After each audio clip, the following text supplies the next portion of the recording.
Vamos a abrir nuestras Biblias, por favor, trae tu Biblia. Vamos a Mateo, capítulo 3. Mateo 3.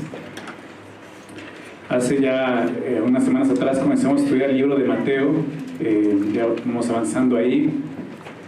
Hace 2 semanas vimos el capítulo 2, ¿no? Y vimos cómo vimos primeramente el anuncio precisamente del nacimiento de Jesús, y luego vimos cómo fue el nacimiento de Jesús, todo lo que involucró, ¿verdad?, el nacimiento de Jesús, la obediencia de sus padres, ¿no?, María, de José, ¿no?, confiando en lo que el ángel les había dicho, y viendo cómo Dios obra en personas que deciden creerle y obedecerle, ¿verdad?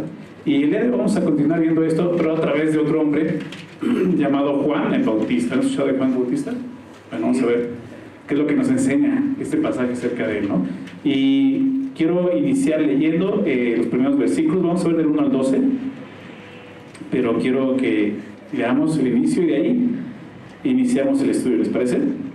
Dice el verso 1 de Mateo 3, Mateo 3, verso 1, dice: en aquellos días vino Juan el Bautista predicando en el desierto de Judea y diciendo: arrepentíos, porque el reino de los cielos se ha acercado. Pues este es aquel de quien habló el profeta Isaías cuando dijo: voz del que clama en el desierto, preparad el camino del Señor, enderezar sus sendas. Señor, gracias por permitirnos esta noche estar juntos aquí en este lugar, Señor, sabiendo que tú estás con nosotros y en nosotros, Señor. Tú quieres enseñarnos tu palabra. Hemos venido confiando en que no es palabra de hombre, es tu palabra, es el consejo que tú has dejado para nosotros el día de hoy, Señor. Y pedimos eso, que sea tu palabra obrando en nuestras vidas y corazones, Señor. Revélate en nuestras vidas, Señor. No queremos perder la oportunidad que nos das el día de hoy de estar juntos y escuchar tu palabra y entenderla. Así que revélanos, Señor, lo que está escrito. Y Señor, que sea tu Santo Espíritu, Señor, aquel que inspiró estas letras, que nos hable el día de hoy, Señor, por favor. Te lo pedimos todo esto en nombre de Jesús. Amén. El pasaje completo habla del bautizo, ¿no? El bautismo, ¿no? ¿Quieres decir así? Y comienza con Juan el Bautista y termina hablando del bautismo de Jesús. Eso lo vamos a dejar para la siguiente semana. Pero digamos que el tema principal del capítulo es el bautismo, ¿no? Y creo que siempre hay duda acerca de eso, ¿no? ¿Qué es eso del bautismo? ¿Para quién es el bautismo? ¿Cómo realmente es el bautismo? Siempre ha habido mucha ignorancia y porque se ha interpretado mal lo que es el bautismo, ¿no? De acuerdo a la palabra de Dios. Entonces, este pasaje nos enseña lo que es el verdadero bautismo. Y bueno, no es un solo bautismo, ¿no? Vamos a ver que son varios bautismos, pero vamos a ver lo que viene hablando, ¿no? Realmente los judíos, ¿no?, en el contexto de lo que está sucediendo aquí, los judíos estaban acostumbrados a este tipo de purificaciones, limpiezas, rituales, llamadas abluciones también, y eran rituales que expresaban una limpieza ceremonial. Algunas de estas limpiezas las vemos en la ley, realmente venían en la ley, donde Dios pedía que se purificaran de tal manera que ellos que habían sido inmundos por alguna situación. Pero algunas otras no, algunas otras ya eran costumbres o tradiciones de los hombres, que los judíos se habían adaptado, ¿no?, a su religiosidad. Y era un error, pero bueno, entre ellas estaba realmente el bautismo. El bautismo se origina de un acto es originario de un acto de purificación que los judíos realmente comenzaron a emplear como requisitos para aquellos que no eran judíos, que querían acercarse al judaísmo y ser parte del judaísmo. Entonces le llamaban el bautismo de prosélitos. Eso eran los prosélitos. Entonces se hacía este acto simbólico que los hacía como parte ahora de los judíos, ¿no? Ellos insertaron esto, el bautismo de este tipo, ¿no? Pero ya conociendo esto en el contexto, pues vemos cómo el bautizo Dios lo usa para mostrar lo que realmente es introducirse a un nuevo pueblo, ¿no? Y no es el pueblo judío, sino el pueblo de creyentes en Jesucristo, ¿ok? Recuerden que Mateo viene mostrando y revelando a Jesús como el rey, que desde el principio lo vimos, ¿no? Hablando de la genealogía del rey, el nacimiento del rey, y ahora vamos a ver, bueno, al final el bautismo del rey, que lo vamos a ver la siguiente semana, pero viene mostrando cómo iba a comenzar algo nuevo a través de la venida de este Mesías, del rey, ¿no? Y eso iba a cambiar en todos los aspectos al judaísmo y su religiosidad. Entonces, Juan empieza tomando este ritual, pero llevándolo al punto que ellos entendieran qué es lo que Dios quería para ellos el día de hoy, ¿no? A través de la venida de Jesús. Entonces vamos a ir viendo ya con esa introducción, entender un poco lo que es esa ceremonia, ¿no? Verso 1 dice: en aquellos días vino Juan el Bautista predicando en el desierto de Judea. ¿Quién es este hombre, Juan el Bautista, ¿no? Comúnmente conocemos a dos Juanes, ¿no? en la Biblia, que es Juan, el discípulo amado, y Juan el Bautista. No son el mismo, ¿ok? Si tú piensas que era el mismo, no estás equivocado. Tienes que entender que son dos personas diferentes. Uno fue discípulo de Jesús y otro fue el precursor de Jesús, si lo podemos decir de esta manera. Entonces, ¿quién fue este hombre? Solo Lucas, el Evangelio de Lucas, narra el nacimiento de Juan. ¿Cómo fue el nacimiento de Juan? Y no vamos a ir para allá, pero déjame platicarte un poco cómo fue su nacimiento. Su nacimiento fue, para empezar, algo milagroso. Fue milagroso, ya que su madre, Elizabeth, era estéril. Y además, sus padres, tanto ella como su esposo, eran de una edad avanzada. O sea, ya eran adultos, ya muy grandes para tener hijos. Entonces fue un milagro que Dios les dio, ¿no? Como un regalo de vida. Y sus dos padres, nos muestra Lucas, que los dos padres pertenecían, muy interesante esto, a la línea sacerdotal. Los dos provenían de la línea sacerdotal, o sea, eran de familias de sacerdotes. Y ambos eran justos delante de Dios, lo que nos dice la palabra, ¿no? Su padre, si lo recuerdan, si lo han leído Lucas, es Zacarías. Zacarías, ese hombre que precisamente estaba ministrando, cuenta ahí, Lucas estaba ministrando cuando un ángel de Dios se le apareció en el lugar santísimo y le da esta profecía, o el mensaje de que iba a tener un hijo, ¿verdad? Y le iba a poner por nombre Juan, y todo lo que este hombre iba a hacer. Él como que no cree, duda, y entonces se queda mudo. ¿Se acuerdan de eso? ¿De la historia? Hasta que nace Juan es cuando recupera el habla. Pero es ese, su padre Zacarías era sacerdote, y un día haciendo eso, ejerciendo el sacerdocio, fue avisado por el ángel que tendría un hijo con su mujer Elizabeth, y le pondría por nombre, el ángel le dice: vas a poner por nombre Juan, ¿ok? Su hijo tendría un ministerio muy importante en el plan de Dios, ¿ok? Sería, como te decía, el precursor del Mesías, el precursor, aquel que vendría a preparar la llegada del Mesías. Y es lo que vemos aquí. Y aunque Juan era de la línea sacerdotal, como vemos, descendiente de sacerdotes, su principal ministerio, y realmente su ministerio, tuvo que ver más con la profecía, porque se conoce como el profeta, ¿no? Es lo que vemos en este pasaje, como un profeta de Dios, ¿no? El más grande profeta, ¿no? Y quizás el último profeta. Y aunque Juan era de la línea sacerdotal, lo vemos ejerciendo la profecía. Se le conoce como Juan el Bautista, y no porque se apellidara Bautista, ¿ok? No se apellida así. Bautista, la palabra bautista significa bautizador. Por eso se le conoce como Juan el Bautista. Es el que anda bautizando, ¿ok? Es ese Juan, ¿ok? Entonces, eso era lo que caracterizaba el ministerio de un profeta y una persona que bautizaba. Pero ¿cómo era que Juan bautizaba? Bueno, ¿cómo lo hacía? El verso nos comienza a decir. Esto lo hacía a través de su mensaje, su predicación. El verso 2 dice así: y diciendo: arrepentidos, porque el reino de los cielos se ha acercado. Ese es el mensaje. Un mensaje muy breve, ¿verdad? Muy conciso. Ese mensaje de Juan, pero no solo fue el mensaje de Juan, fue el mensaje de Jesús. Lo vamos a ver más adelante cuando Jesús inicia su ministerio. Predica lo mismo: arrepiéntanse, ¿no? Y crean, porque el reino de los cielos se ha acercado. Es el mensaje de Dios. Ese mensaje sigue siendo el de Dios, el de hoy para nosotros, ¿ok? Arrepiéntete, el reino de los cielos se ha acercado. Pero ¿qué significado tenía en este momento ese mensaje? Recordemos que los profetas del Antiguo Testamento proclamaron a través de muchos años, de muchos siglos, la venida del Mesías, la llegada del reino de Dios, precisamente. Ellos en el lenguaje judío, recuerda que está escrito para los judíos este evangelio, ellos entendían lo que significaba esto. El reino de los cielos acercado viene el Mesías. Para ellos era el rey, viene. Ese era el mensaje. Pero tendrían que pasar más de 400 años para que eso sucediera. Desde el Antiguo Testamento estaba profetizado esto, la venida del Mesías, ¿okay? Pero pasaron 400 años para que eso sucediera. A través de la proclamación del último, más grande profeta, Juan el Bautista, es que llega el Mesías y prepara el camino. Y su mensaje, como te decía, fue muy sencillo y contundente. Una sola palabra: arrepiéntanse, ¿verdad? arrepiéntanse. ¿Cuántas veces hemos escuchado esa palabra? Arrepiéntete. ¿Qué significa esto? ¿Qué significa la palabra arrepentirse? Creo que muchos de nosotros ya la conocemos y entendemos, pero algunos no, y por eso quiero dar el significado de esta palabra. El arrepentimiento, lo primero que vemos es que el arrepentimiento es necesario, es una necesidad, es algo necesario, ¿verdad? ¿Para qué? Precisamente para lo que estamos viendo, para que el corazón esté preparado, listo, para poder recibir el reino de Dios, el reino de los cielos.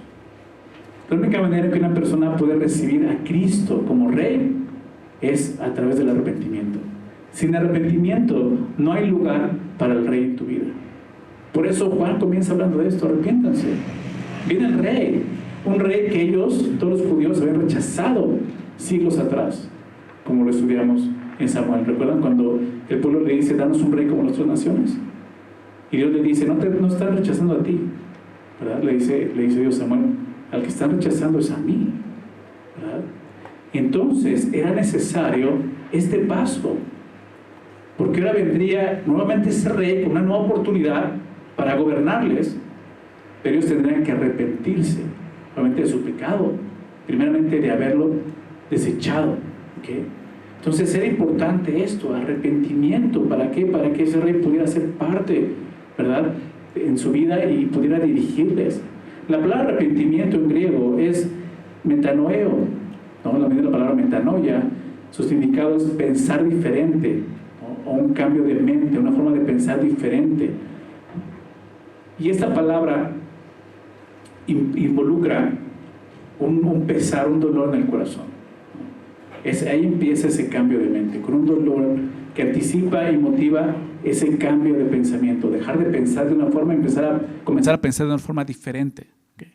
Pero implica ese pesar, ese dolor en el corazón. Y ese pesar viene ¿de qué? Pues precisamente de reconocer lo que hemos hecho, que hemos desechado a Dios, que le hemos dejado a un lado de nuestras vidas. Y eso no solamente ha ocurrido con los judíos, ¿verdad? Aún nosotros, como gentiles. Muchos de nosotros, quizás la mayoría, crecimos con una tradición también religiosa, la tradición de nuestro país, que nos enseñaba acerca del Evangelio, acerca de Jesús, acerca de Dios, con muchos errores, ¿verdad? Muchas falsas interpretaciones. Pero de alguna manera hemos entendido que hay un Dios que nos hizo, ¿verdad? Pero lo seguimos desechando de nuestra vida. La única manera en que Él puede regresar y gobernar y ser el Rey es a través del arrepentimiento, reconocer profundamente el daño que hemos cometido, el daño que hemos hecho.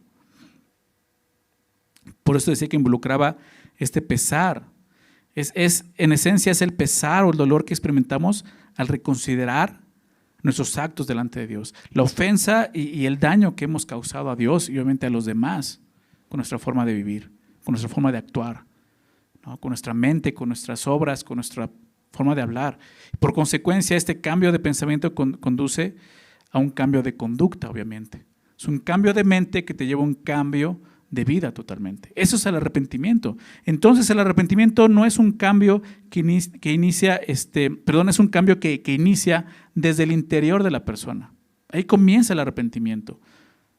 Con un cambio de mente, de propósito, de vida, que se va a reflejar inevitablemente en un cambio exterior, en un cambio práctico. O sea, va a ser algo notorio. Y eso es lo que Juan empieza a mostrar aquí y hablar acerca de esto. Tiene que haber un arrepentimiento. Porque todas esas personas con las que Juan llega, y es el pueblo judío, son muy religiosos. La religión está a todo lo que da, ¿verdad? Ahorita vamos a ver a los fariseos, aparecen por ahí. Pero antes del Nuevo Testamento, estoy hablando del tiempo de los profetas y los libros históricos, los últimos libros históricos son Esdras y Nehemías, que es cuando regresan del cautiverio a restaurar la ciudad. Algunos profetas profetizaron en ese tiempo, ¿no? Como Zacarías, ¿no? Ageo, algunos otros más, Malaquías también. Y es el mismo tiempo, pero en ese tiempo realmente tú puedes ver un pueblo muy alejado de Dios, espiritualmente, religiosamente, muy alejado de Dios. Algunos reyes ni conocían la palabra de Dios. Si ves, como vimos en Reyes, algunos ni consideraban la palabra de Dios. Pero regresamos ahora, en el Nuevo Testamento vemos un pueblo totalmente celoso por su palabra, pero cayendo en el error del legalismo. Un pueblo que Dios mismo, Jesús mismo, describe como de labios me honran, pero su corazón está lejos de mí. ¿Recuerdan eso? Y entonces Juan llega ante este pueblo religioso y les quiere mostrar lo que es un verdadero bautizo o bautismo, ¿okay? Que implica no solamente algo externo, solamente mira por fuera, me veo muy bien, pero por dentro no hay nada, no hay contenido. Entonces empieza por el interior, el arrepentimiento, que se va a manifestar obviamente en una conducta, pero está dentro del corazón. Somos expertos como seres humanos en justificarnos y en nada más buscar el cambio externo, ¿verdad? La conducta. Pero Dios nos lleva a meditar lo que está pasando en nuestro corazón. Y eso es parte, ese es el mensaje del Evangelio, parte del Evangelio y parte del mensaje de Jesús. El Sermón del Monte que veremos más adelante implica eso. Jesús está apuntando no a las acciones tanto, sino la raíz de esas acciones, el corazón de la gente, ¿verdad? Entonces Juan empieza así, ¿no?, a hablar a este pueblo. Entonces vemos cómo el arrepentimiento busca eso, cambiar el corazón de la persona. Dice algo más: arrepentidos porque el reino de los cielos se ha acercado. Digámoslo así, la urgencia de la exhortación de Juan al arrepentimiento se debe a esto, a la inminencia del reino de los cielos que está a punto de manifestarse, lo que está diciendo, ya está aquí el reino de los cielos. Recuerda, Juan es visto como el precursor, ¿okay?, aquel que viene a preparar. Y te lo vamos a ver, nos lo menciona aquí, vamos a ver qué significa eso. Pero venía ya, estaba cerca, lo que está diciendo, se ha acercado el reino de los cielos, ¿verdad? Tienen que arrepentirse porque aquí está ya el Mesías. Nuevamente, los judíos entendían perfectamente a qué se refería Juan cuando dice el reino de los cielos se ha acercado. El Mesías está pronto a venir, el rey va a llegar. Pero la idea de Juan al proclamar que el reino se ha acercado es que también estaba cerca, o sea, al alcance de todos. Qué increíble saber eso, porque después de 2000 años nos seguimos predicando lo mismo. Arrepiéntete porque el reino de los cielos se ha acercado, ¿verdad? ¿En qué sentido? Está cerca, está a tu alcance, ¿verdad? El día de hoy todavía está al alcance de todos, el ser parte de ese reino. Pero ¿cuál es la necesidad? ¿Qué se necesita para entrar en él? Arrepentimiento, ¿verdad? Un día las puertas de ese reino estarán cerradas y ya no se abrirán. No importa si hay arrepentimiento o no, se van a cerrar. Y eso será cuando venga por segunda vez el Mesías, ¿verdad? Como vamos a terminar viendo el día de hoy. Entonces, aún el día de hoy se ha acercado, está cerca, está al alcance de todos nosotros. Solamente necesitamos arrepentirnos, reconocer nuestra maldad, nuestro pecado, reconocer cómo hemos hecho un lado a Dios de nuestras vidas. Y el día de hoy podemos, con un arrepentimiento sincero y genuino, pedirle que entre en nuestras vidas y que sea nuevamente ese rey, el Señor, ¿verdad? Entonces, la entrada del reino de los cielos es precisamente eso, el arrepentimiento. Creer en Jesús y arrepentirse de sus pecados. Eso es lo que comenzó a hablar y a predicar Juan el Bautista. Dice el verso 3, pues este es aquel de quien habló el profeta Isaías. Está hablando Mateo diciendo, este es aquel que habló el profeta Isaías, hablando de Juan. Cuando dijo, voz del que clama en el desierto, preparad el camino del Señor, enderezad sus sendas. Mateo entonces identifica a Juan como, más bien identifica con la profecía, una profecía de Isaías 40. Acompáñame ahí, vamos a Isaías 40 en el Antiguo Testamento. Vamos a ver un poquito más a qué se refiere esta profecía. Isaías 40, versos 1 al 5. En el contexto, Isaías le está escribiendo a los cautivos. En ese momento, ya Israel empezó a ser llevado cautivo, ¿no?, hacia Babilonia, empezando por los asirios. Entonces le está escribiendo a ellos y realmente este capítulo es un consuelo, es un pasaje de consuelo, están cautivos en Babilonia. Y ve lo que comienza diciendo, verso 1, Isaías 41, consolaos, consolaos, pueblo mío, dice vuestro Dios. O sea, Dios le está hablando al pueblo diciendo, hey, o sea, consuélense, consuélense, ¿Con qué? Dice, hablad al corazón de Jerusalén, decirle a voces que su tiempo es ya cumplido, que su pecado es perdonado, que doble ha recibido de la mano de Jehová por todos sus pecados. ¿Se dan cuenta? Y es lo mismo que Juan estaba tratando, arrepiéntanse de sus pecados. Y Dios está diciendo, ya se está cumpliendo, ¿ok? El tiempo va a venir, el perdón de sus pecados, dice el texto. Verso 3, y es el versículo que cita Mateo. Vos que claman en el desierto, preparad camino a Jehová, enderezad calzada en la soledad a nuestro Dios. Todo valle sea alzado y bájese todo monte y collado, y lo torcido se enderece y lo áspero se allane. Y se manifestará la gloria de Jehová y toda la carne juntamente la verá, porque la boca de Jehová ha hablado. Es una profecía acerca del Mesías, claramente. Está anunciándoles que va a venir el Rey, el Mesías, y va a sacarlos de esa condición. Es un consuelo para ellos. Pero este es el mensaje que predicaba Isaías y que Mateo ve precisamente a Juan como el cumplimiento de este momento. La voz que clama en el desierto es Juan el Bautista, ¿se dan cuenta? Y por eso es que a Juan el Bautista se le ve y se le conoce, como te decía, como el precursor. En la antigüedad era común, porque dice esto, ¿no?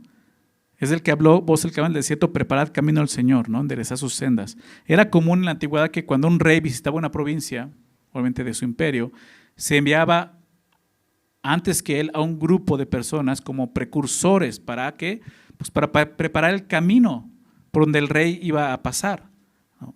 Ya sea quitando basura, limpiando, moviendo piedras, enderezando caminos torcidos, etcétera. Buscaban dejar un camino. Digo, el día de hoy ya se llega a hacer eso, ¿verdad? Cuando va a pasar el presidente por algún lugar, se limpia perfectamente, ¿verdad? Se pinta banquetas y haz de cuenta que era algo así, ¿no? O sea, se mandaba a un precursor o a un grupo de precursores que se ponían a limpiar, preparar el camino para que el rey pudiera pasar. Y toda esa preparación tenía el objetivo de hacer más seguro y placentero precisamente el camino para su rey.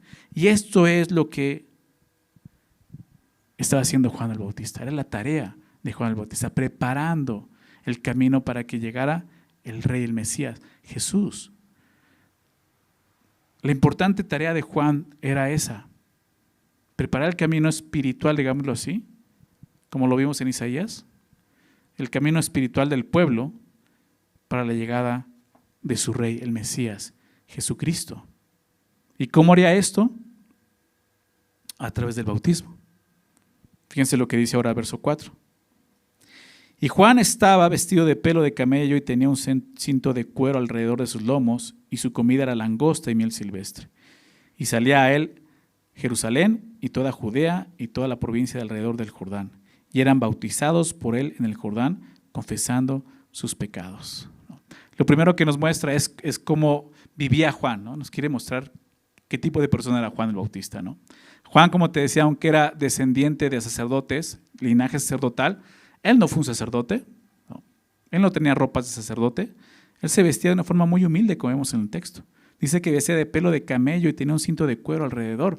Muy interesante porque el ministerio de Juan el Bautista, y lo dice la palabra, es muy similar al de Elías, ¿no? Eliseo, perdón. Y vestía de la misma manera, lo puedes ver, ¿no? Pero mostraba eso, su simpleza, ¿no? Su sencillez, digámoslo así. Y su comida eran langostas y miel silvestre. Entonces la vestimenta de Juan y su alimentación eran tan simples y sencillos como su mensaje. Arrepiéntanse, ¿no? Es lo que nos muestra. Dices, oye, pero comían langostas, eso no es tan barato, ¿no? Bueno, las langostas no se refiere a los animales marinos que nos conocemos, ¿ok? Sino, o sea, en el desierto no hay langostas, ¿ok? Bueno, ese tipo de langostas. Se refiere a saltamontes, como tipo grillos grandes que habitaban en el desierto. Y era un alimento para los que vivían ahí y muy humilde, de muy pobres, era ese tipo de alimento, ¿no? Y miel silvestre, se encontraba miel silvestre en cuevas, ¿no? Que había en el desierto, ahí no se encontraba la miel. Entonces él comía eso, lo que hallaba, lo que encontraba en el día era lo que comía, mostrando la austeridad de él, ¿no? Y obviamente su humildad. Entonces el estilo de vida de Juan era muy congruente con su mensaje, ¿no? Un mensaje de arrepentimiento, de humildad, ¿verdad? Y muy congruente, ¿no? Con su mensaje, y por medio de su vestido y su comida, realmente lo que hacía es poner en contraste la arrogancia, la corrupción, la vanagloria que rodeaba la vida de muchos judíos en esa época, sobre todo los más religiosos, ¿no? Muy ostentosos, muy religiosos, bien vestidos, ¿no? Tú sabes cómo se vestían todos los judíos, ¿no? Sus sacerdotes sobre todo. Y él no, era muy sencillo, porque Dios quería quitar todo eso, toda esa religiosidad del pueblo y mostrarles lo que él quería realmente, un corazón rendido a él, un corazón humilde. Y ese era el mensaje de Juan, el Bautista, ¿no? Y dice el verso 5 que salía a él, Jerusalén y toda Judea y toda la provincia alrededor del Jordán, ¿no? Claro que no es que muchos comentan que esto es como una hipérbole, no una exageración, es decir, toda, ¿no? Pero no era toda exactamente, pero quiere decir que muchos venían a él, desde Jerusalén, toda Judea y dice que aún de la provincia alrededor del Jordán, ¿no? Un espacio muy amplio, o sea, realmente sí era mucha gente la que venía, o sea, sí fue un ministerio muy exitoso, digámoslo así, ¿no? Y velo, no había nada ostentoso en él, simplemente llegó hablando y predicando. ¿Por qué? ¿Qué llamó la atención? ¿Por qué la gente se acercaba a este hombre? Bueno, recordemos algo, desde Malaquías, 400 años atrás, no se había escuchado una voz profética en Israel. ¿Ok? No se había escuchado más una voz profética en Israel. 400 años atrás. Y ahora de repente aparece este hombre, vestido de una forma muy sencilla, muy humilde, predicando un mensaje muy sencillo. Arrepiéntanse, el reino de los cielos se ha acercado y está bautizando. Todos ellos empezaron a ser atraídos por eso. ¿Por qué? Quizás por su novedad, como te decía, nadie más había hecho durante muchos siglos, pero también por su autoridad, ¿no? Quizás por eso las multitudes se juntaban para escuchar a Juan. Pero algo más que vemos en este versículo creo que es una verdad universal. ¿Sabes cuál es? El hombre tiene hambre espiritual. Esa es la realidad. Todos, en algún momento de nuestras vidas, tenemos esa hambre espiritual. Y Satanás lo sabe. Por eso existen tantas religiones, ¿verdad? Tantas sectas. Porque el hombre tiene hambre y está buscando a Dios. Y algunos piensan a buscar en lugares donde no está Dios, ¿verdad? Pero es aquí, la verdad está en la palabra de Dios. Aquí es donde encontramos a Dios y vemos eso. Y esas personas supieron dónde, escucharon una voz que clavaba en el desierto y muchos de ellos, igual que Mateo, pudieron ubicar y decir, o sea, esto fue lo que dijo Isaías. Así estaba escrito. Y sabes, y tú y yo tenemos que aprovechar eso, que la gente tenga hambre espiritual. ¿Por qué? Porque tú y yo tenemos el mensaje que realmente va a traer vida a sus corazones. Una vida espiritual para ellos, y es el mensaje del Evangelio. Es el mismo mensaje que vemos aquí: arrepiéntete, el reino de los cielos se ha acercado, ¿verdad? Arrepiéntete. No sé si lo vamos a encontrar. A veces yo sé que a veces dices que a veces me pongo a predicar y ya nadie me quiere escuchar. Me escuchan y me dan en el avión, ¿no? O sea, no te preocupes, Dios va a hacer esa obra. El hambre espiritual está ahí. La gente realmente está buscando a Dios. Sí. Pero tú y yo tenemos que mostrarle, así como Juan, de una forma muy humilde, ¿verdad? Pero muy precisa. Arrepiéntanse, el reino de los cielos se ha acercado. Entonces, muchos se acercan. ¿Y qué sucede? Verso 6 dice, y eran bautizados por él en el Jordán, confesando sus pecados. En el río Jordán ahí. Eran bautizados por Juan. Lo que Mateo nos muestra es que el bautismo de Juan consistía en esto, en la confesión del pecado. ¿Se dan cuenta? Eran bautizados por él en el Jordán. ¿Cómo? Confesando sus pecados.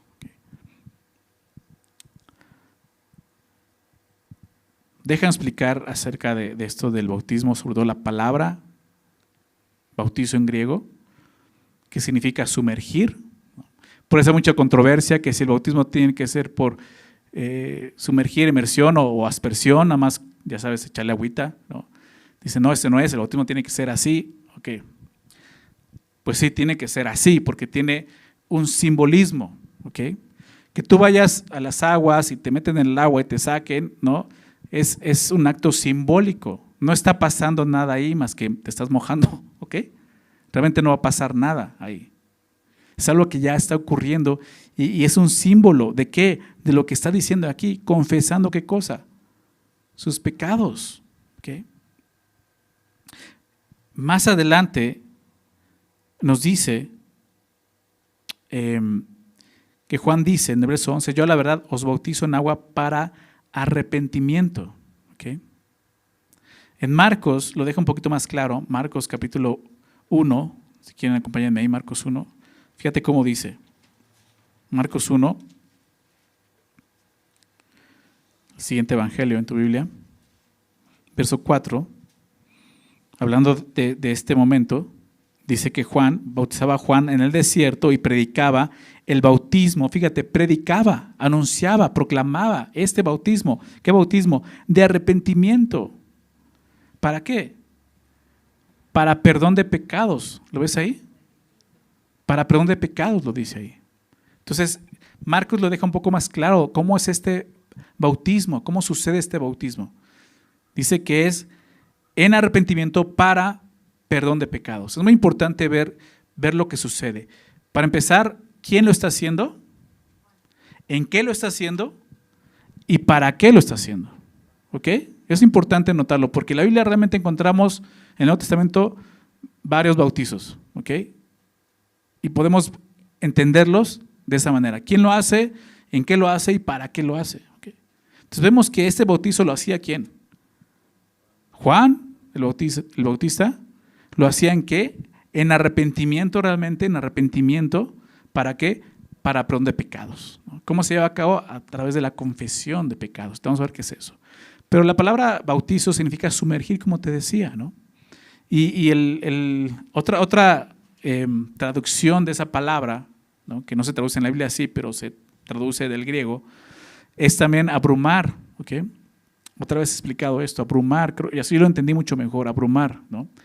Y cuando uno está abrumado, pues cuando está presionado por algo, ¿no? Eso se abruma, esto me abruma, me presiona, tengo esto en la mente, me está abrumando este pensamiento, ¿ok? Es cuando algo te está presionando. Y es lo que sucede con el agua. Cuando te metes al agua, ya sea una piscina, un río o en el mar, pues el agua lo que hace es genera presión en tu cuerpo, ¿ok? Y entre más te sumerjas, pues más presión va a haber, es lo que sabemos. Y eso es abrumar. Entonces cuando tú Si es un acto simbólico, o sea, el agua es un símbolo de ¿qué? Del arrepentimiento, entonces ¿qué sucede?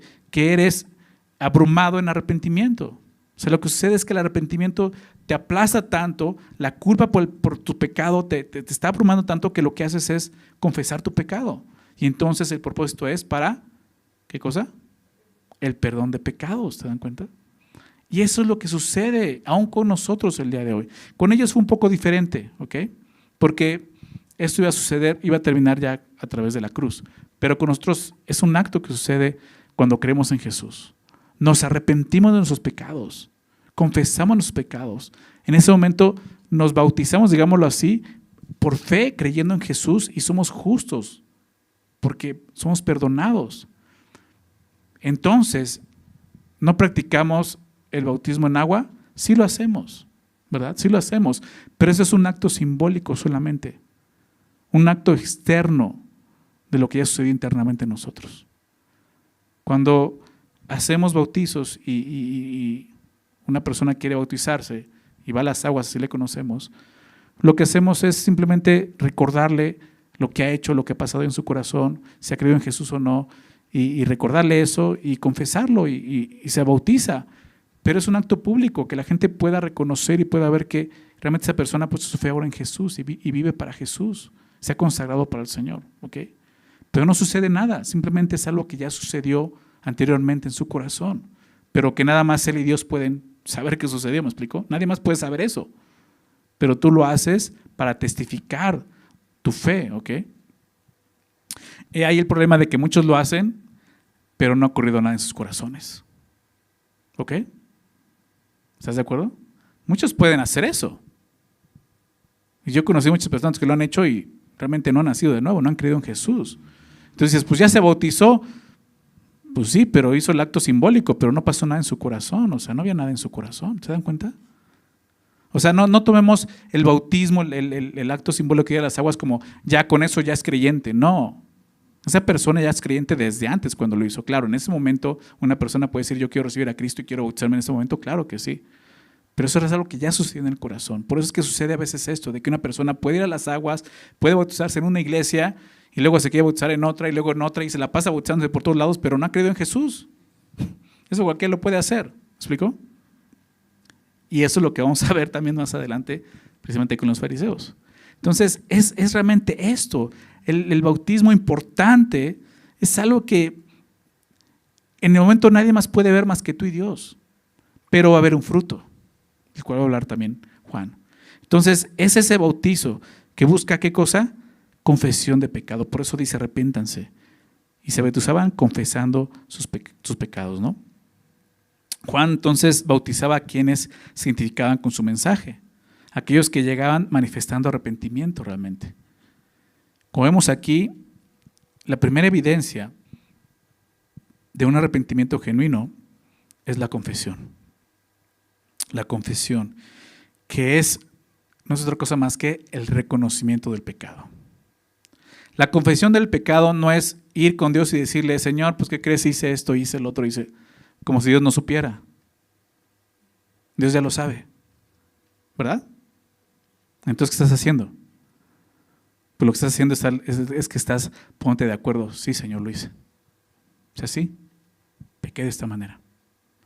Porque muchos piensan que es eso. Ay, híjole, pues le voy a decir a Dios, yo sé que no sabía, pero le voy a decir a Dios lo que hice. No, Dios sabe lo que hiciste. La confesión es decir lo mismo. La palabra confesión significa aquí en este texto estar totalmente de acuerdo. Estar totalmente de acuerdo. Se refiere a un reconocimiento externo y total. Externa, sí hice eso. Sí, soy un pecador. Lo que hice estuvo mal y es pecado. ¿Ok? Y totalmente. Reconocer que estábamos equivocados y que Dios tiene la razón. Eso es la confesión de pecado. ¿Ok? Si Dios dice, ¿sabes qué? Esto es mentira, ¿qué crees que es? Pues es pecado, es mentira. Porque le buscamos y no es mentira. Bueno, sí, pero es piadosa. O sea, lo he dicho otras veces, la mentira no tiene nada de piadosa. ¿Ok? Una mentira, por muy pequeña, si le quieres poner niveles, llevó a Jesús a la cruz. ¿Ok? ¿Estás de acuerdo? Así tienes que verlo. Eso es pecado. Y eso es confesarlo, si es cierto. Acabo de decir una mentira y acabo de pecar contra Dios. Acabo de ofender a Dios. Acabo de insultar a Dios. ¿Se dan cuenta? Eso es confesión. Reconocer que estamos equivocados y que Dios tiene la razón. La confesión es el acto de ponerse de acuerdo con lo que Dios ha dicho. Eso es la confesión. Algo interesante, regresando al texto, es que el bautismo de Juan no era para gentiles, por lo menos no aquí. No era para gentiles que querían ser judíos ahora, como lo vimos al principio, sino para judíos. ¿Pero para qué? ¿Sabes para qué? Para que se volvieran a Dios. O sea, para un judío religioso era difícil entender eso, porque para ellos no tenían que regresar a Dios, ellos estaban con Dios. Ellos eran del linaje de Abraham, ellos no tenían problemas con Dios. Con que siguieran sus reglas, sus rituales, ya estaban bien con Dios. Entonces era difícil realmente hacer caso a este mensaje. O sea, a un prosélito sí dile que se arrepienta para que sea judío. Pero judíos, ¿sí se dan cuenta? Están diciendo, tienes que convertirte a Dios. El mensaje de Pedro, para cuando es lleno del Espíritu Santo y predica y esos judíos que se convierten, es ese, arrepiéntanse y conviértanse a Dios. O sea, un judío entendía eso. O sea, tengo que aceptar que no estoy con Dios, no estoy bien con Dios. Entonces, realmente era un mensaje muy breve, como te decía, pero contundente. O sea, mostraba algo. Están mal, no están bien con Dios. Tienen que arrepentirse. Hace siglos lo rechazaron, lo despreciaron, pidieron otro rey. Y se han vivido. Y han experimentado las consecuencias de eso. Cautiverio, juicio, ¿verdad? Castigo. desdicha, sufrimiento. ¿Pero qué creen? El reino de los cielos se ha acercado, arrepiéntanse. ¿Sí se dan cuenta? Es el mensaje de Juan. Vamos a ver qué sucede. Verso 7. Al ver él que muchos de los fariseos y de los saduceos venían a su bautismo, les decía: generación de víboras, ¿quién os enseñó a huir de la ira venidera? Haced pues frutos dignos de arrepentimiento y no penséis decir dentro de vosotros mismos: Abraham tenemos por padre. Porque yo os digo que Dios puede levantar hijos a Abraham aún de estas piedras. Y ya también el hacha está puesta a la raíz de los árboles. Por tanto, todo árbol que no da buen fruto es cortado y echado en el fuego. Ese es el mensaje de Juan para los religiosos, ¿no? Hay gente que al leer la Biblia o estudiarla o congregarse, de repente escuchan a un pastor hablar fuerte y ya se ofenden, ¿no? Esto sí es fuerte. Lo que le está diciendo es bastante fuerte. Y me llama la atención a quién les está hablando, a la gente religiosa de su época. ¿Se dan cuenta? Vamos a verlo. Al ver él, Juan, que muchos de los fariseos y los saduceos venían a su bautismo, él les sorprende esto, les decía: generación de víboras. ¿Quiénes eran esos hombres? Estos eran dos de los grupos más importantes del judaísmo en ese momento, los fariseos y los saduceos. El historiador judío Flavio Josefo menciona que en ese tiempo había por lo menos 4 grupos religiosos entre los judíos. Además de los fariseos y saduceos estaban los celotes y los esenios, eran otros 2 grupos. Pero esos eran como los más religiosos, digámoslo así, los fariseos y los saduceos. Josefo mismo afirma que estos 2 grupos se originaron en el tiempo de los macabeos, entre esos 400 años de silencio de parte de Dios. Entre los 400 años se originó estos 2 grupos de fariseos y saduceos.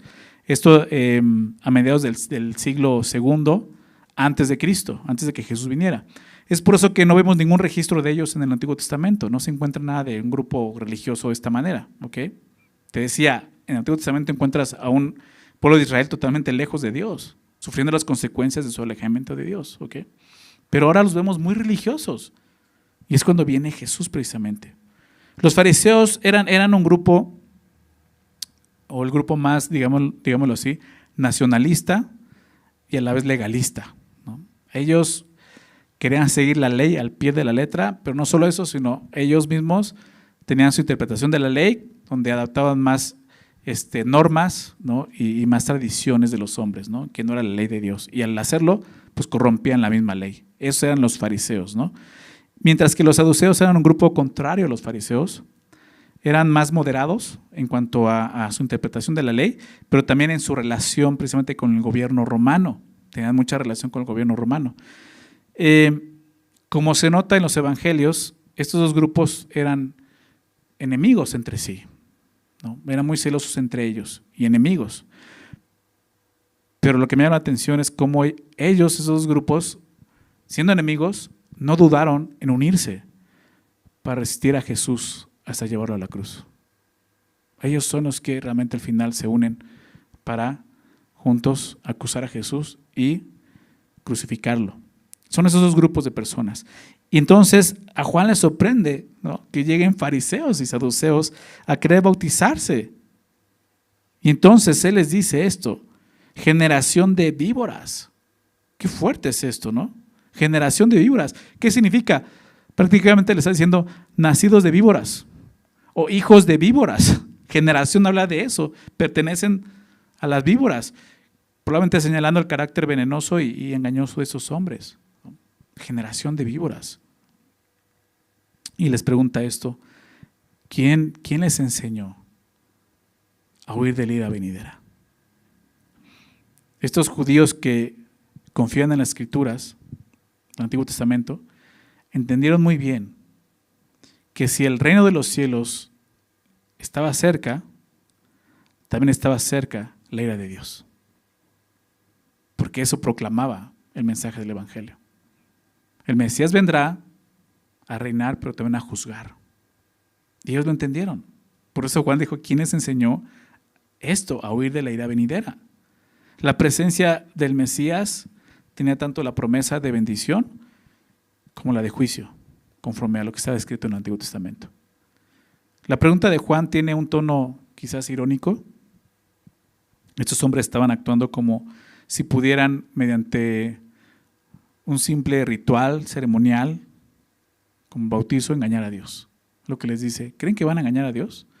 O sea, Juan se da cuenta y dice, o sea, ustedes no están arrepentidos. Ustedes vienen, ¿por qué? Pues porque temen a la ira, ¿no? ¿Cuántas personas el día de hoy no se acercan a Dios de esa manera? Buscan a Dios porque temen las consecuencias de su pecado, temen el castigo, ¿verdad? Y claro, es una buena razón, pero no es la razón correcta, ¿ok? Estos hombres olvidaron lo que Dios tanto les dijo a sus padres, que Él no mira lo de afuera, sino lo de adentro. Lo más íntimo del corazón, Dios lo conoce. O sea, no lo puedes engañar. Eran religiosos. Iban a la iglesia, bueno, al templo, ¿no? Y hacían todos los rituales, pero por dentro, o sea, no había sustancia, no había fe. Vivían apartados de Dios. La pregunta también los llevaría a cuestionar sus actos. Te decía, ellos querían huir de la ira venidera, la cual conocían por medio de la profecía del Antiguo Testamento, pero no les interesaba en nada tener algo con la justicia de Dios. No querían vivir para Dios. No querían realmente consagrarse y dedicarse a Dios. No querían humillarse delante de Dios. Entonces la pregunta tenía ese sentido también. No se trata solo de huir de la ira venidera, sino de responder correctamente al mensaje del Evangelio. ¿Cuál es el mensaje del Evangelio? Porque de tal manera amó Dios al mundo, que ha dado su Hijo unigénito para que todo aquel que en Él cree no se pierda, mas tenga vida eterna. ¿Sabes cuál es el mensaje? Dios te ama, ¿verdad? Dios quiere reconciliarse contigo. Dios envió a su Hijo a morir en una cruz para pagar el precio de tus pecados. ¿Para qué? Para que tengas vida eterna. ¿Por qué? Porque te ama. Es un mensaje de amor, ¿estás de acuerdo? Es el mensaje de la cruz. Entonces ellos querían simplemente huir de la ira venidera, pero no estaban respondiendo correctamente al gran amor que Dios había manifestado y manifestaría a través de Jesús. Y tú y yo tenemos que cuestionar eso en nuestra vida. O sea, realmente, ¿por qué estamos acercándonos a Dios? ¿Por las consecuencias solamente de lo que va a producir mi pecado? ¿O realmente porque amo a Dios? Acompáñame a Romanos capítulo 2, por favor. Fíjate lo que Pablo enseña. Pablo, ¿recuerdas Pablo? Pablo, llamado fariseo, Saulo de Tarso. ¿Recuerdan? Un fariseo, un religioso, perseguidor de ley. O sea, tanto era su religión que dice, a mí nadie me gana, ¿verdad?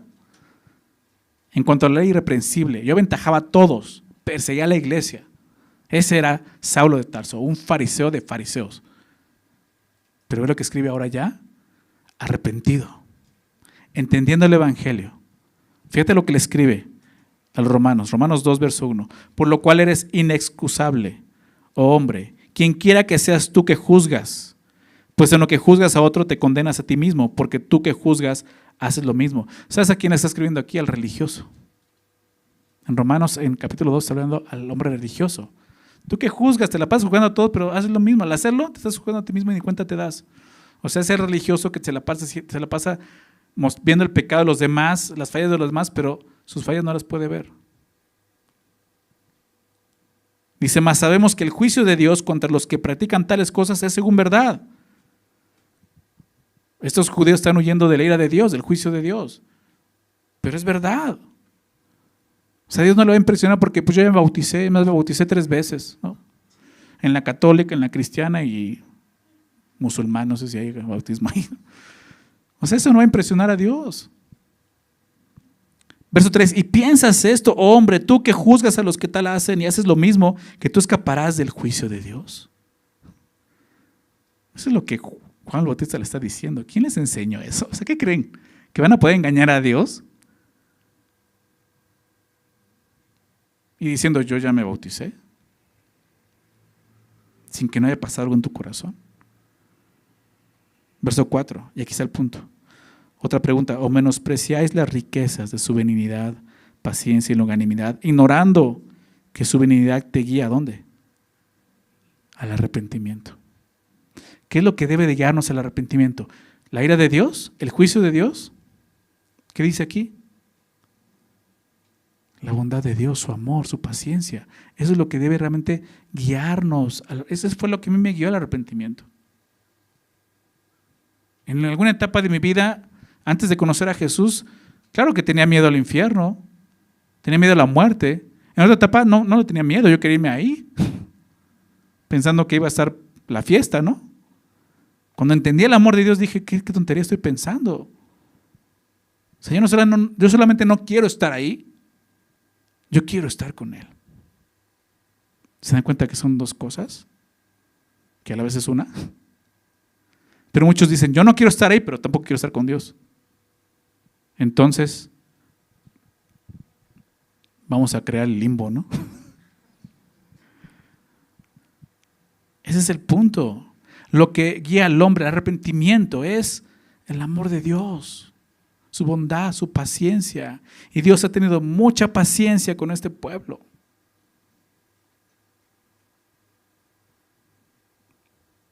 Se va a manifestar la gloria de Dios, porque Jesús se va a manifestar. Y en ese momento comienza un periodo de gracia para todos nosotros.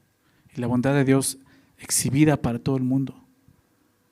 Pero es tan triste que el hombre sigue rechazando a Dios de esa manera, ¿verdad?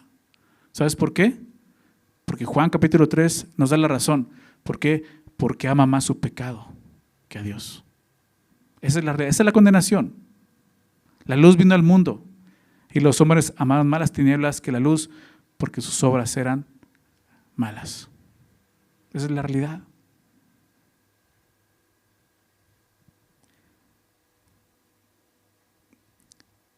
¿Menosprecias eso? Israel lo hizo, menospreció las riquezas de su bondad, de su benignidad, lo sacó de una esclavitud en Egipto. ¿Recuerdan la historia? Los llevó por el desierto, cuidándolos, guardándolos. Les dio un lugar, una tierra prometida, se las dio, un lugar lleno de bendición para ellos. ¿Y cómo pagaron? Menospreciaron todo eso.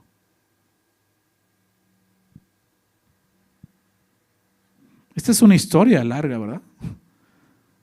La historia del hombre con Dios es muy larga. Tiene miles de años. Pero es una sola historia, es el plan de Dios. Y termina aquí con Jesús. Obviamente va a terminar cuando Él regrese. Pero esa es la clave. Lo que nos guía al arrepentimiento es su benignidad, su bondad, su paciencia, su riqueza de amor, de gracia. Eso es lo que cautiva el corazón del hombre, el saber que Dios le ama. Déjame seguir leyendo aquí en el verso 5 de Romanos 2. Pero por tu dureza, ¿te das cuenta? Esa es la razón. Por tu dureza y por tu corazón, ¿qué cosa? ¿Cómo dice ahí Romanos 2, 5? Por tu dureza y por tu corazón no arrepentido. Ahí está el punto. Por tu dureza. Está hablando Pablo, Saulo de Tarso. Él sabe, él era ese fariseo. ¿Se dan cuenta de eso? Está hablando de un hombre que entendió, que vivió esa conversión. ¿Se dan cuenta? Siendo judío. Él era de esos judíos que decía, yo tengo como padre a Abraham, yo soy linaje de Abraham. Filipenses 3 habla, esto era mi carne, yo puedo gloriarme en mi carne, ¿verdad? Hebreo de hebreos, circuncidado al 8º día, de la tribu de Benjamín, yo sé de qué tribu vengo, etcétera, etcétera. O sea, yo puedo hacerlo. Dice, lo tengo por basura, todo eso. No sirve eso, yo no puedo traer esa justicia delante de Dios, no sirve. Es a través de Jesús. Este hombre experimentó eso. Y lo está diciendo aquí, por esto, pero por tu dureza y por tu corazón no arrepentido, ¿qué pasa? Atesoras para ti mismo un tesoro, fíjate qué cosa, ira. Atesoras ira, ¿para qué? Para el día de la ira y de la revelación del justo juicio de Dios. Precisamente lo que no quieres es a dónde vas, porque no te arrepientes ¿Quién les enseñó a huir de la ira venidera? Dice el verso 6, el cual pagará cada uno conforme a sus obras. Vida eterna a los que perseverando el bien hacer, buscan gloria y honra e inmortalidad, pero ira y enojo a los que son contenciosos y no obedecen a la verdad. No obedecen a la verdad. No obedecen a la verdad. ¿Cuál es la verdad? Arrepentidos. El reino de los cielos se ha acercado.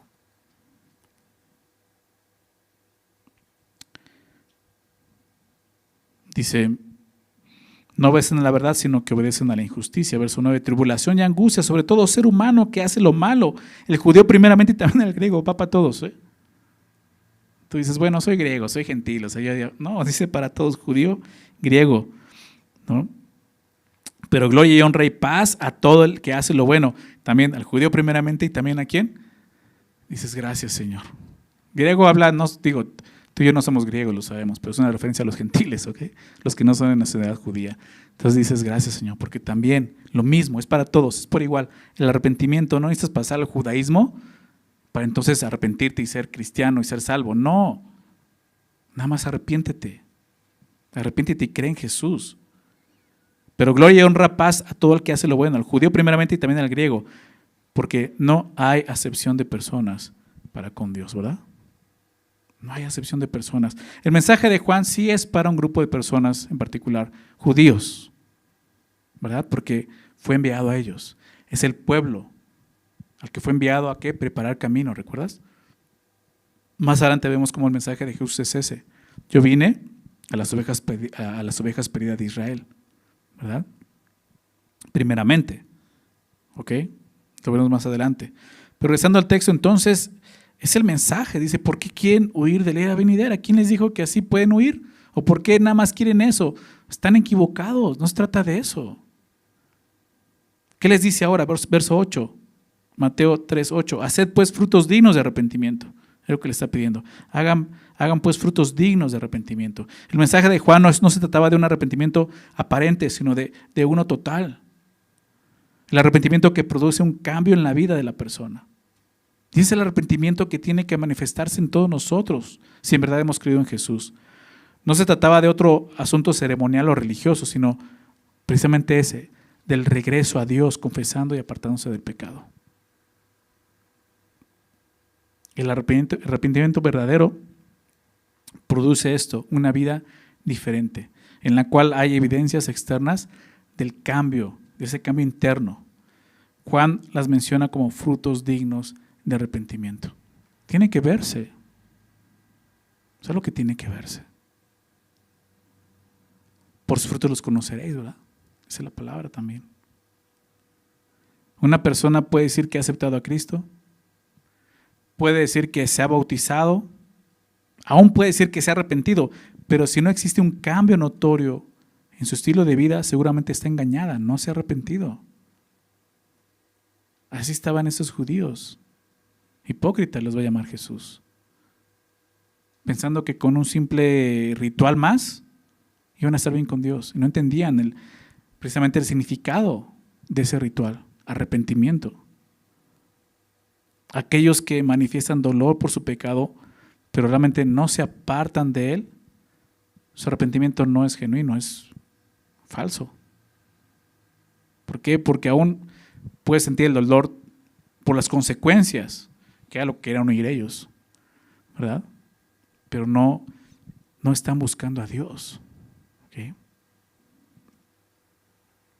Recuerdo el Proverbio 28:13, ¿se acuerdan de ese versículo? El que encubre sus pecados no prosperará, mas el que los confiesa y se aparta. ¿Se acuerdan? ¿Alcanzar a qué cosa? Misericordia. Importante eso. Entonces Él les dice,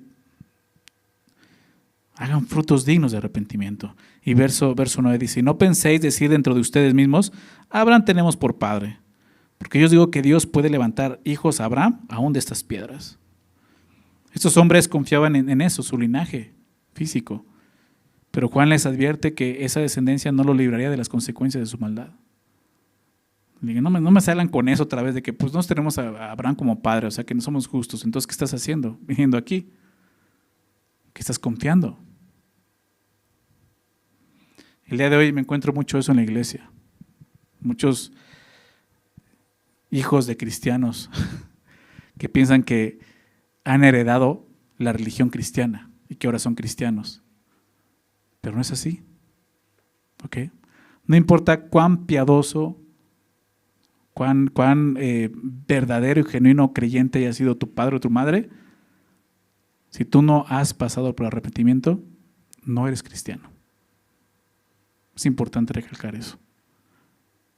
Porque los judíos decían esto, pues somos hijos de Abraham y con eso la promesa fue Abraham y somos hijos del linaje de Abraham y ya con eso estamos bien con Dios. No, no es así.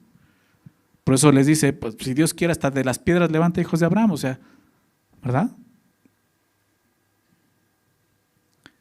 Ellos decían ser hijos de Abraham, pero Juan, al igual que Jesús, lo recuerdo muy bien, Juan 8, les dice algo, que son hijos del diablo. ¿Recuerdas Juan 8? Cuando Jesús les dice conocerán la verdad y la verdad los hará libres y se ofenden. ¿Por qué nos dice que somos esclavos? Porque libres, todos somos esclavos, nunca hemos sido esclavos de nadie. Y Jesús empieza a decirle, fueron esclavos, bueno, son esclavos del pecado, les dice, ¿verdad? Y ellos empiezan a decirle, no, tú no tienes padre, ¿no? Empiezan a ofender a Jesús y Jesús dice, pues su padre no es Abraham, es el diablo, es Satanás, porque es padre de mentira y homicida. ¿Se acuerdan de Juan 8? Y es lo que está haciendo Juan aquí. ¿Recuerda cómo les dijo? ¿Generación de qué?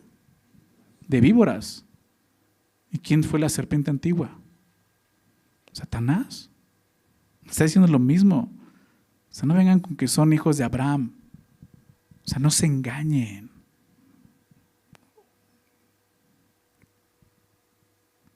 Dice Juan, también me acuerdo de este versículo, déjame leerlo. Juan 1.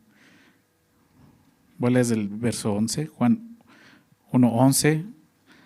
A los suyos vino, ¿recuerdan?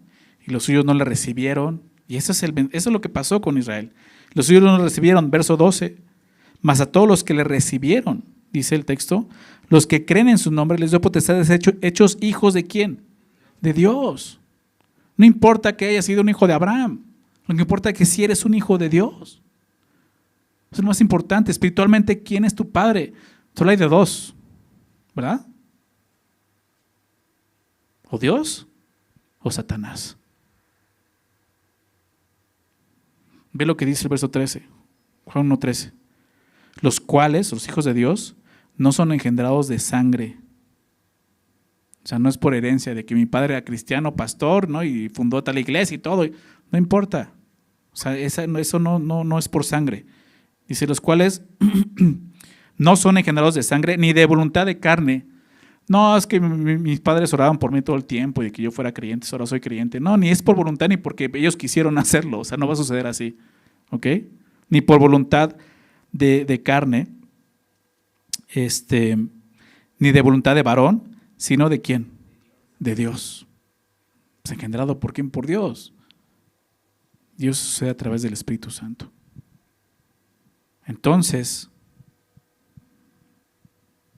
les dice ahora, regresando a Mateo 3, verso 10, y ya también el hacha está puesta a la raíz de los árboles. Por tanto, todo árbol que no da buen fruto es cortado y echado en el fuego. O sea, esto es lo que implica que el reino de los cielos es cercado. Es como si dijera, hey, la última oportunidad. Es la última oportunidad. Y así es. Es la última oportunidad que tenemos o tienes. ¿Para qué? Para arrepentirte y creer en Jesús. Lo está diciendo, después de Jesús, después de su regreso, ya no hay más oportunidad. Porque es el juicio. Es lo que está diciendo. Y también el hacha está puesta a la raíz de los árboles. Ya van a podar los árboles. Por tanto, todo árbol que no da buen fruto es cortado y echado ¿en dónde? En el fuego. O sea, Juan estaba declarando que estaba a punto de comenzar una obra de juicio divino. La llegada, ¿no? Y la presencia de Jesús pondría a prueba a todos los hombres. Todos los hombres. Ya la religiosidad no iba a servir de nada. Los que fueran encontrados sin fruto serán destruidos, igual que todo árbol que no produce buen fruto es cortado y echado en el fuego. versículo 11. Va a seguir hablando de esto. Ve lo que dice ahora. Yo a la verdad os bautizo en agua para arrepentimiento, pero el que viene tras mí, cuyo calzado yo no soy digno de llevar, es más poderoso que yo. Él os bautizará en el Espíritu Santo y fuego. Su aventador está en su mano y limpiará su era, y recogerá su trigo en el granero y quemará la paja en el fuego que nunca se apagará. Este último es fuerte, pero eso es lo que iba a hacer Jesús también. Sí, al venir Jesús, ¿qué hace? Trae el reino de los cielos. Y hay entrada. Pero al hacer eso también va a traer juicio. Es lo que nos está recordando. Dice, yo la verdad los bautizo en agua para arrepentimiento, lo que vimos. Pero el que viene tras mí, ¿de quién está hablando? De Jesús, él era el precursor, cuyo calzado yo no soy digno de llevar. Él es más poderoso que yo. Y él reconoce, Juan dice, si ustedes me escuchan a mí y se sorprenden, me ven como un profeta, y así lo reconocía el pueblo, más adelante lo vamos a ver, lo tenían en gran estima al pueblo, como profeta de Dios. Dice, él es más poderoso. El esclavo llevaba el calzado del amo. Era común eso. Pero Juan no se sentía digno de hacer esta tarea tan humilde. Dice, yo ni siquiera llevaría, no soy digno de llevar sus sandalias. Dice la humildad de Juan, reconociendo quién era Jesús. Y fíjate lo que dice, él, que es más poderoso que yo, él los bautizará, y dice dos cosas. ¿Okay? Juan dice algo importante. No solo él vino a bautizar, también Jesús vino y vendrá a bautizar. ¿Se dan cuenta? Por eso decía, hay varios bautizos o bautismos en la Biblia. ¿No? ¿Cuáles? Menciona dos, en espíritu y fuego. ¿Ok? Algunos dicen que es lo mismo. Ahorita vamos a ver por un contexto, no es lo mismo. ¿Qué significa esto? En espíritu, el bautismo, obviamente él aclara que hay una diferencia entre los dos bautismos, el de Juan y el de Jesús. Y en el espíritu, el bautismo en el Espíritu Santo es la inclusión, digámoslo así, del creyente al cuerpo de Cristo. ¿Okay? Todos los creyentes en Cristo son bautizados espiritualmente. Y eso ocurrirá con Jesús más adelante. Por eso decía que el bautizo que estaba haciendo Juan era un poco diferente al de nosotros el día de hoy. ¿Ok? Porque todavía Jesús tendría que morir en la cruz y entonces cumplir esa obra del Espíritu Santo. Pero eso va a suceder en Mateo 3, ¿ok? En el libro, obviamente, de los Hechos, iniciando desde Hechos, capítulo 2, que es el día de Pentecostés. Déjame citar un pasaje donde nos enseña esto claramente el apóstol Pablo. 1 Corintios, capítulo 12, verso 13, anótalo. 1 Corintios 12, verso 13, dice así, porque por un solo espíritu fuimos todos bautizados en un cuerpo. Y es el bautismo, ¿ok? ¿Recuerdan que te decía que puse atención en tres cosas acerca del bautismo? La persona que hace el bautismo, ¿en qué lo hace? ¿Y para qué lo hace? ¿Se acuerdan? Entonces aquí, ¿quién lo está haciendo? Jesús, ¿sí? Porque ya dijo Juan, Él os bautizará en espíritu. ¿En qué lo va a hacer? En el espíritu, ¿sí? O sea, nos hace partes del espíritu, ahora morando en nosotros el Espíritu Santo. Esa es la referencia, porque por un solo espíritu fuimos bautizados en un cuerpo, sean judíos o griegos, sean esclavos o libres, y a todos se nos dio beber de un mismo espíritu. Entonces nacemos en el espíritu, ¿ok? ¿Para qué? Para formar parte del cuerpo de Cristo. Es el bautismo del que habla que Jesús vendría a hacer. Claro, eso ocurre con nosotros también cuando nos arrepentimos de nuestros pecados el día de hoy, porque Jesús ya murió, resucitó y envió al Espíritu Santo, ¿ok? Entonces eso ocurre al mismo tiempo cuando tú y yo creemos en Jesús y recibimos también el Espíritu, ¿sí? Es en ese momento. Pero menciona el otro bautismo y fuego. ¿Okay? ¿Qué significa el fuego? En la Biblia el fuego tiene mucho simbolismo. Representa primeramente a Dios, que es fuego consumidor, ¿recuerdan? Representa el juicio de Dios. Representa al Espíritu Santo como el fuego. Y también representa las pruebas de este mundo. Recuerda que 1 Corintios 3 habla de aquel día la probará como por fuego, ¿recuerdan? Entonces, algunos han visto este bautismo de fuego como las pruebas de este mundo, ¿no? Que vamos a pasar y va a ser probada nuestra fe. Otros lo ven como el bautismo del Espíritu, por eso ven como que es el mismo, es el Espíritu Santo el fuego, entonces es lo mismo, igualmente representando a Dios. Pero, de acuerdo al contexto, se entiende que el fuego se refiere al juicio, porque está hablando del juicio. Viene hablando de las dos cosas que Jesús vendría a hacer, ¿ok? Bautizarlos en el Espíritu Santo al creer, arrepentirse, pero a los que no, el juicio. ¿Se dan cuenta? Entonces, en el contexto, el bautismo de juicio el bautismo de fuego es más esto, un bautismo de juicio es a los que no se han arrepentido, no se quieren arrepentir o no se van a arrepentir, ¿ok? Entonces habla de eso, ¿no? Él es bautizar en Espíritu Santo y fuego.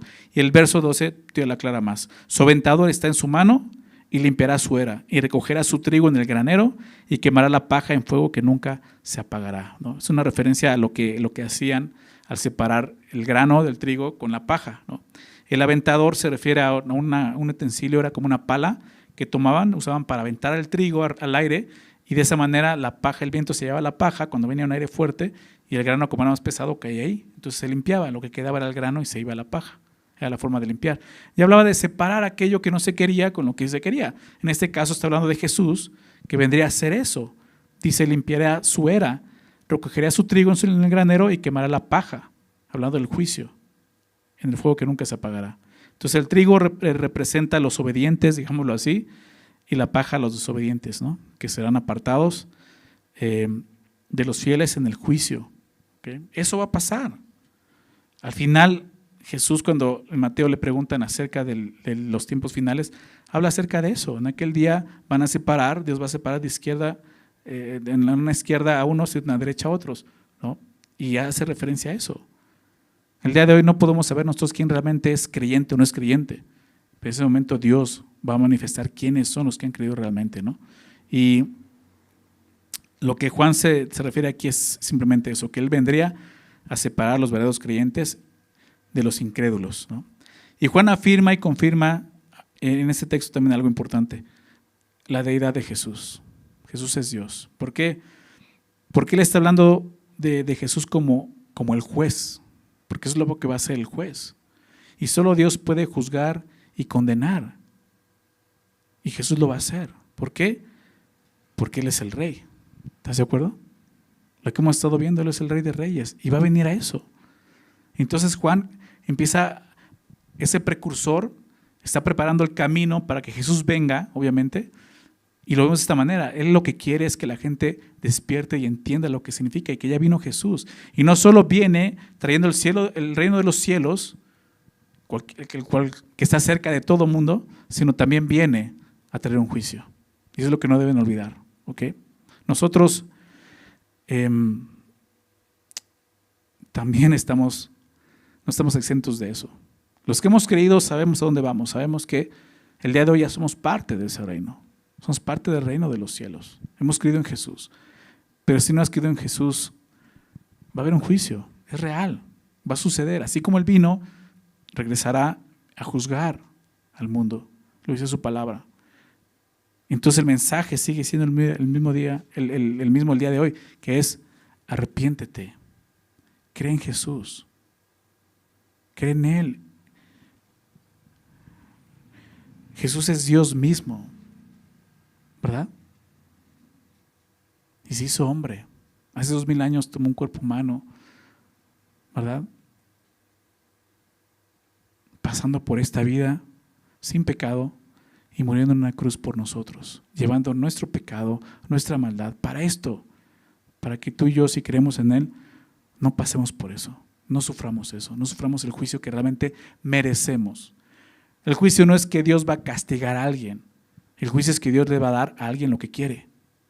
¿Sí me explico? ¿Por qué?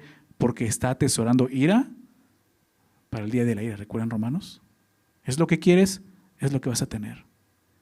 El día de hoy, el mensaje de Juan es un mensaje para nosotros, es una advertencia.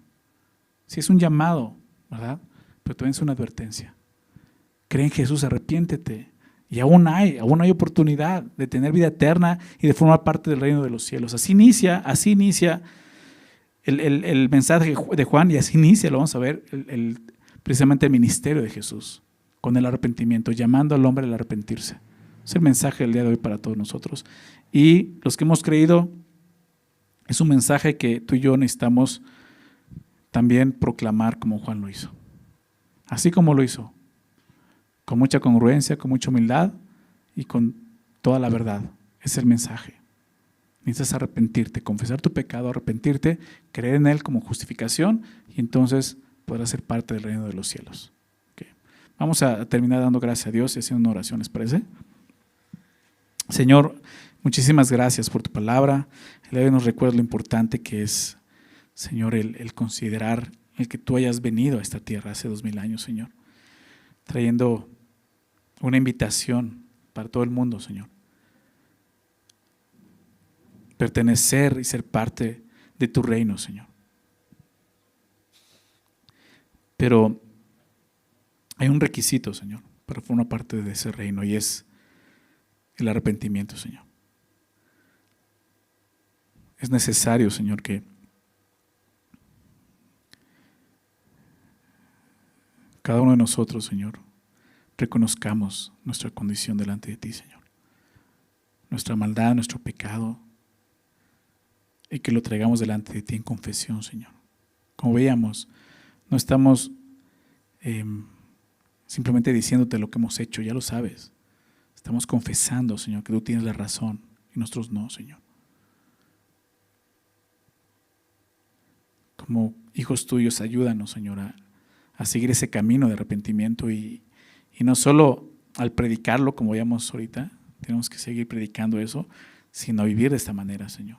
Con humildad, reconociendo día a día nuestras faltas, nuestro pecado, y venir a ti, Señor, de arrepentimiento y confesarlo. Y si alguien aquí, Señor, que está escuchando, no ha experimentado el arrepentimiento, no importa que sea hijo de cristianos, de pastores, como veíamos, Señor, no importa quién sea, Señor, lo que importa es que tiene una necesidad en su corazón de arrepentirse, Señor. Y yo te pido que produzcas eso en esa persona, Señor. Y que el día de hoy pueda formar parte de tu cuerpo, Señor, y de tu reino, de tu iglesia, Señor. Sé que es tu Espíritu Santo obrando en este momento, Señor, aquí con nosotros. Y yo te pido eso, Señor. Haz tu obra entre nosotros, Señor. Y gracias, Señor, gracias por permitirnos ver el mensaje de este pasaje. Señor, danos entendimiento y ayúdanos a ser obedientes ahora, es lo que nos corresponde hacerlo a nosotros, Señor. Gracias por tu gran amor, por tu misericordia, porque como veíamos y recordábamos hoy, eso es lo que nos ha guiado al arrepentimiento. Ayúdanos, Señor, a seguir viendo tu gracia y tu amor de esa manera. Que día a día podamos experimentar ese arrepentimiento, reconociendo que tú eres bueno, eres fiel y eres justo sobre todo, Señor. Gracias te damos en el nombre de Jesús. Amén.